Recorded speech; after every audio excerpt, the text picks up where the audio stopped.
এটি দেখতে পাচ্ছেন একটি হ্যামার ড্রিল মেশিন।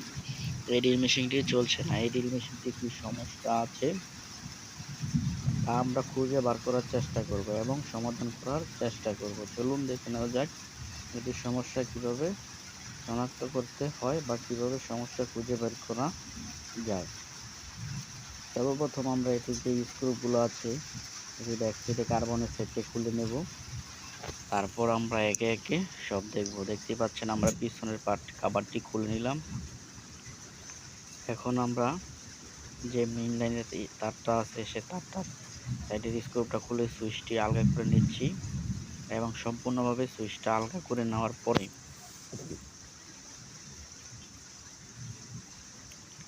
আমরা অ্যাবোমিটারের সাহায্যে মেপে দেখব কয়েলটি ঠিক আছে কিনা। তারপর কি করা যায়, দেখতে পাচ্ছি কয়েলটি পায় না, তাই যেই কার্বন সেটের স্ট্যান্ডটা আছে বা কার্বন হোল্ডারটা আছে সেটি আমরা খুলে নিচ্ছি। দেখতেই পাচ্ছেন কার্বন হোল্ডারটি খোলার পরে অনেক ময়লা আছে এবং কার্বনটি ভেঙে গুঁড়ো হয়ে গেছে। তাই আমরা এটি ভালো করে পরিষ্কার করে এবং নতুন কার্বন লাগিয়ে দেব। দেখতে পাচ্ছেন আমরা স্প্রিংটিকে দিয়ে থেকে কার্বনটি খোলার চেষ্টা করছি।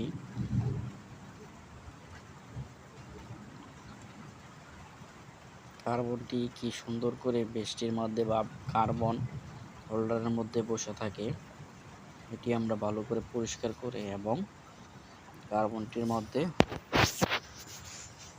কার্বনটি হোল্ডারের মধ্যে সেট করব। দেখতে পেলেন দুটি কার্বন আলাদা করা হয়েছে। এখন আমরা মেপে দেখব কয়েলটা ঠিক আছে কিনা। অ্যাবোমিটারের সাহায্যে আমরা মেপে দেখছি কয়েলটার দোনো দিক পাচ্ছে কিনা। হ্যাঁ, আমরা দেখলাম কয়েলটার ঠিকভাবে পাচ্ছে, মিটারটির মাধ্যমে ভালো করে বোঝা যাচ্ছে না। তারপরে আমরা সুন্দর করে এটি পরিষ্কার করে নেব যাতে এখানে কোনো সমস্যা না হয়। দেখতে পেলেন আমরা ভালো করে পরিষ্কার করছি। এটি কার্বনটি লাগিয়ে দিলেই হয়ে যাবে। দেখতে পাচ্ছেন ব্রাশ দিয়ে ধুলোবালি আর্মেচারের সাইডটি ভালো করে পরিষ্কার করে নিলে হয়ে যাবে। যেটি কার্বন পিছন দিক থেকে দেখা যায় সেটি খুব ভালো ইজিলি পরিষ্কার এবং কার্বন লাগানো যায়। দেখতে পাচ্ছেন এখানে কোনো মতো বোঝা যাচ্ছে যে মিটারের কাঁটাটি লড়ছে, তার মানে বোঝা যাচ্ছে যে এটি কয়েল ঠিক আছে। এখন আমরা নতুন কার্বনটি সেট করব। তার জন্য পুরনো কার্বনটি বাদ দিয়ে নতুন কার্বন কিভাবে সেট করতে হয় দেখতে থাকুন আপনারা। সর্বপ্রথম আমরা কার্বনটি হোল্ডারের ভিতরে ঢুকিয়ে নেব বা স্ট্যান্ডের ভিতরে বসিয়ে নেব।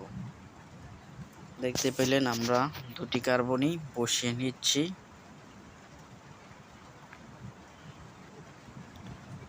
সুন্দর করে এটির ভিতরে বসানোর পরে আমরা বেশটি লাগিয়ে দেব এটি ক্লিপের মতো, যাতে কালেকশনটি খুব সুন্দরভাবে পেয়ে থাকে।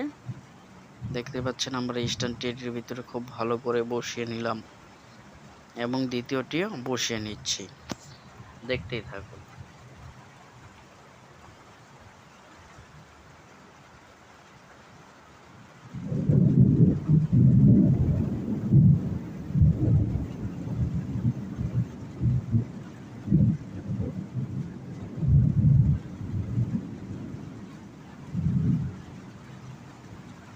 আমাদের কার্বনটি প্রায় বসানো হয়ে যাচ্ছে। আপনারা দেখতে পাচ্ছেন কার্বনটি বসিয়ে খুব সুন্দর করে কার্বনটি বসিয়ে নিতে হয়। স্প্রিংটি আমরা পরে লাগাবো, আগে বসিয়ে নেব। দেখতেই পাচ্ছেন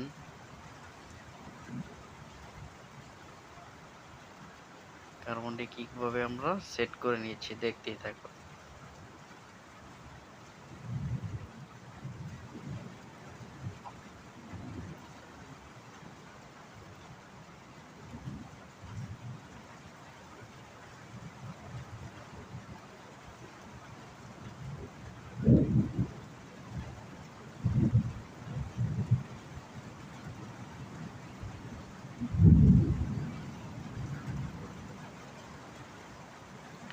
এখন আমরা এটি মেশিনে বসিয়ে দিয়ে কার্বন হোল্ডার বা স্ট্যান্ড যেটাই বলি থেকে না কেন খুব সুন্দরভাবে বসিয়ে নেব যাতে ভালোভাবে বসে যায়। এবং এটির সাহায্যে আমরা রিভার্স ফরওয়ার্ড করে থাকি। এই কার্বনের সেট ঘুরিয়ে আমরা রিভার্স ফরওয়ার্ড করে থাকি। দেখতে পাচ্ছেন আমরা সুইচটিও সংযোগ করে দিচ্ছি। পূর্বে যেভাবে ছিল সংযোগ আমরা সেভাবে দেওয়ার চেষ্টা করছি। এখন লাইন দিয়ে দেখব মেশিনটা আসলে কাজ করে কিনা। দেখতেই পাচ্ছি আমরা যখন টিপ দিচ্ছি সিরিজের বাতিটি আমাদের জ্বলছে এবং মোটরটিও ঘুরছে, কিন্তু খুব ধীর গতিতে। তাই আমরা সুন্দরভাবে এটি সেট আপ করে আগে যেভাবে স্ক্রু লাগানো ছিল সেভাবে আমরা স্ক্রুটি লাগিয়ে নিচ্ছি। স্ক্রুটি দেওয়ার অর্থ হলো যাতে জোরে টান লাগলেও মেশিনের ভিতর থেকে তারটি ফেসে না যায় এবং ছিঁড়ে না চলে আসে। খুব ভালো করে লাগানো থাকে। আমরা যেভাবে কভারটি খুলেছিলাম সেভাবে বসিয়ে আবার স্ক্রু লাগিয়ে নিচ্ছি। দেখতে থাকুন আমরা কিভাবে এটি ফিটিং করে সম্পূর্ণভাবে চালিয়ে আপনাদের দেখাবো।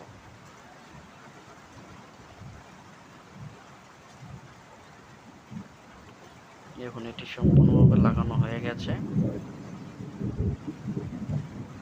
আমরা কভারটিও বসিয়ে দিচ্ছি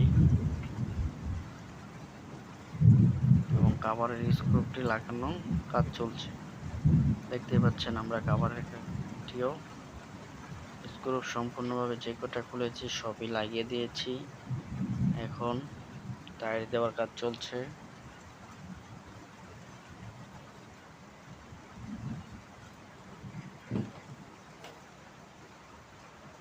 আপনারা দেখতে থাকুন আমরা এই যে মেশিনটি ঘুরছে যে আপনারা দেখতেই পাচ্ছেন ভিডিওর মাধ্যমে মেশিনটি চলছে। আমরা সিরিজ লাইনের মাধ্যমে চেক করছি, তো তাই লাইটটির আলোটি একটু ব্লিঙ্ক করছে। দেখতেই পাচ্ছেন আমরা রিভার্স ফরওয়ার্ড কোনোভাবেই মেশিনটি ঘুরিয়ে বা চালিয়ে দেখা